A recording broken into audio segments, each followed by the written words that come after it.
My name is Victoria McConnell, and I'm the president of the board of directors of the Fiber Arts Center. Located in Denton, Maryland's downtown historic district, the Fiber Arts Center of the Eastern Shore is a destination for the area's many quilt and fiber art enthusiasts. The fiber art is a style of fine art which uses textiles such as fabric, yarn, natural and synthetic fibers.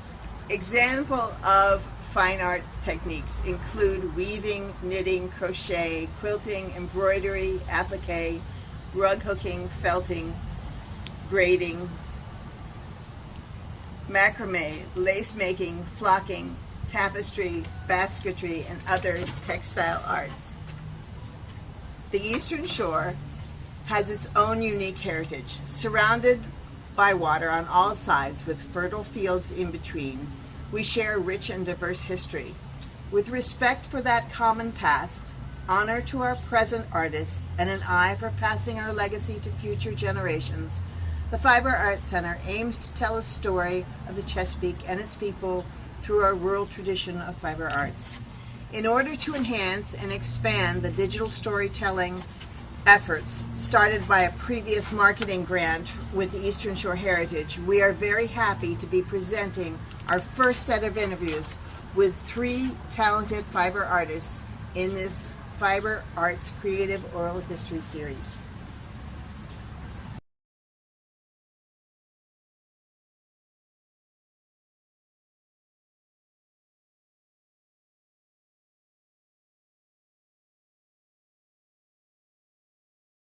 My name is Kathy Spence. I'm the treasurer at the Fiber Arts Center. Our first artist is Elissa Crouch of Cambridge, Maryland, a traditional rug hooker. Here is Elissa's story.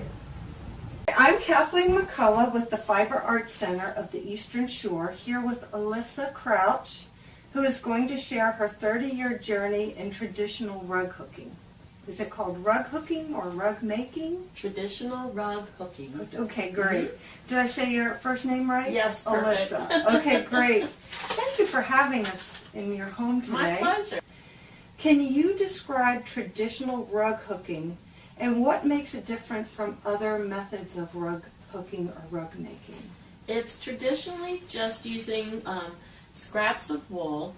Years ago it was burlap, and it's a crochet type hook, and you pull up loops. And it's as simple as that. Then you design your pattern and just pull up loops. It has gotten to the point where it's very structured today, where people like to imitate the antique rugs. Yeah. But years ago, when it really first started, it was used as a utilitarian thing in the home to keep your home warm, because they were 100% wool fabric that you used. And we have cutters today that do it for us. They used to hand cut it with scissors. A lot of sailors would also do hooked rugs. So there's a great history that comes down from the maritime area of Canada into New England, and then it progressed across the country. Oh, that's cool. To what it is today. Yeah. When and how did you get started in traditional rug making? I love that question. A very dear friend of mine that I worked with started me rug hooking. She started me basket weaving. She started me back into knitting. She always had something in her hands. And the day that she said, "Here, try rug hooking," I was a goner. And I dropped everything else that I was doing and just stayed focused on that, to the point I became a certified teacher and started teaching in different areas where I still try to teach today. That's great. Yep. That is neat. Where do you get your inspirations and ideas from? Oh my God, everywhere. I could sit on my front porch and be inspired. I see things on Facebook. When I go to rug camps, I always take a piece of empty linen or different backings, and if I see something I absolutely love, I'll draw it right then and there. Because teachers will teach mini classes, things I've never heard of still today, and I've been hooking for 37 years, that I learn at a rug camp, and so I have my supplies there ready to do it. Like that evening when the teacher's not teaching, I can go ahead and explore new things. What materials and equipment are used?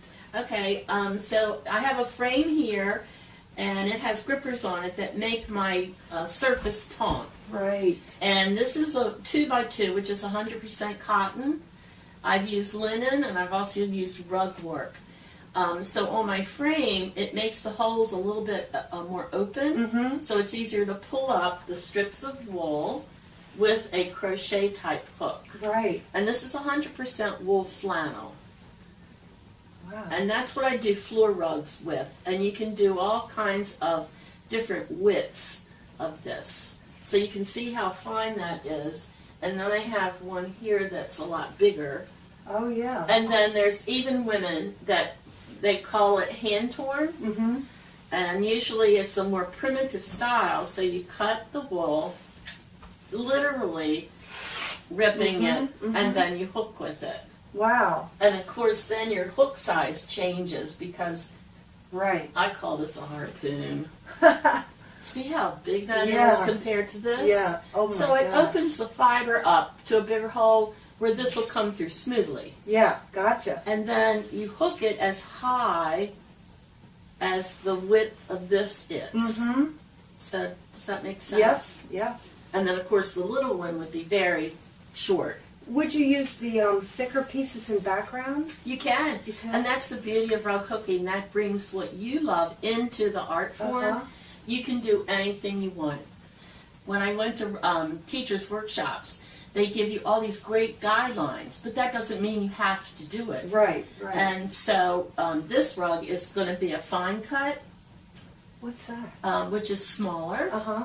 Oh, okay. So I can this be more be actually realistic. a floor rug. Oh, absolutely. Yeah. Wow. Absolutely. And I'll be doing that in a fine cut.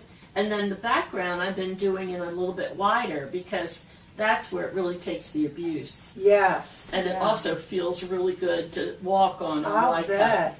How long will this piece take you if you I never- just worked on that? Never answer that No? question. No? No. Don't want it's- to be locked in. It's a pleasure for me. Yeah. This to me is like, who cares how long it takes? Yeah, yeah. You know, if I really love it, I'm going to speed through it. If it's really boring, it's like anything else. Yeah. Boring, you put it aside. Yeah. Pick it up later, right? Right, exactly. And so you really can't answer that question. Yeah, I like that. I love that. So someone said to me, well, just say it took me 37 years. Because that's, The journey. yeah, exactly, the Yeah. journey. Yeah. Oh, how are the fabrics prepared for hooking?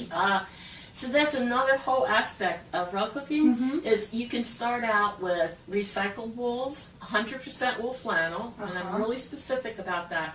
When it goes into the dye pot, you bring it up to a simmer. Yeah. That's starting the felting process. Gotcha. And so it becomes even softer and closer To a flannel As or a a- felt. to a felt. A felt. And so I'm dyeing. I have complete control over the colors I want. Right. And so there's another aspect. So Of I the take art, color yeah. classes, a lot of color classes. You can't take them enough to show you what happens when red meets green.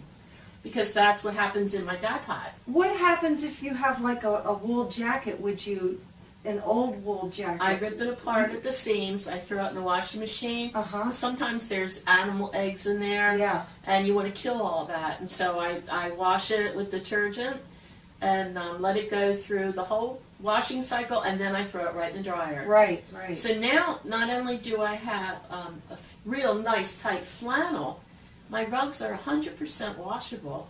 Yes. Because it's already you've gone done through it. the process. The only thing I eliminate is you don't put detergent in. It just Okay. gets rinsed out. What happens when that fabric then goes in the dye pot?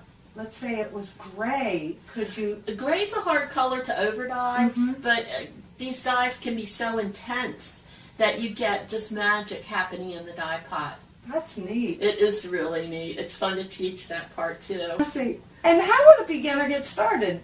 Oh, they can just have a simple embroidery hoop, a Mhm. crochet hook, and go to the Goodwill or even if you have your own wool and just do the process Right. of washing, drying, taking the garment apart, ripping it so it gets on the straight of the grain, and they can hand cut strips. Neat. So it's as inexpensive as you want it to be, Right. or it can get extremely expensive. Right. Right. So it depends on where your budget is.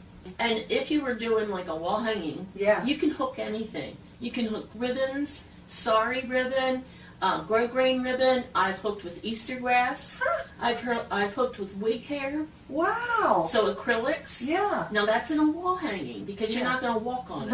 Right. Yeah. That could be weird. But that takes fun. your mind into a whole different place. Yeah, I You know? love that. Yeah. That's That- why I love this art. Yeah, it's It's obvious. everything. I can't wait. And where can we, who aren't fortunate enough to come into your home, view your work or purchase work? Another good question. I don't have my work showing anywhere right now. I have been at the Blue Awning because the two women that own it took my class and they wanted me to have a piece in their store. To me, that's everything. Yeah. They know the work that goes into it. They know the value of what I'm putting into a piece. So when they hang my wall hanging or show a rug, they appreciate everything and they appreciate the retail that's put on it. Yeah. That's really important to me. Yeah. I don't want to just put it someplace and people walk by, oh, that's latch hooking. No, it's something totally different. Right. I've put my heart, soul, from blank canvas to painting with wool to a finished product. Right. And I like the respect of my work where it's sold. Yeah. That's And so I Really? will have a show coming up in May, June okay. at Main Street Gallery here in Cambridge. Awesome. Yeah, Awesome. That yeah, is I'm looking forward to fantastic. it.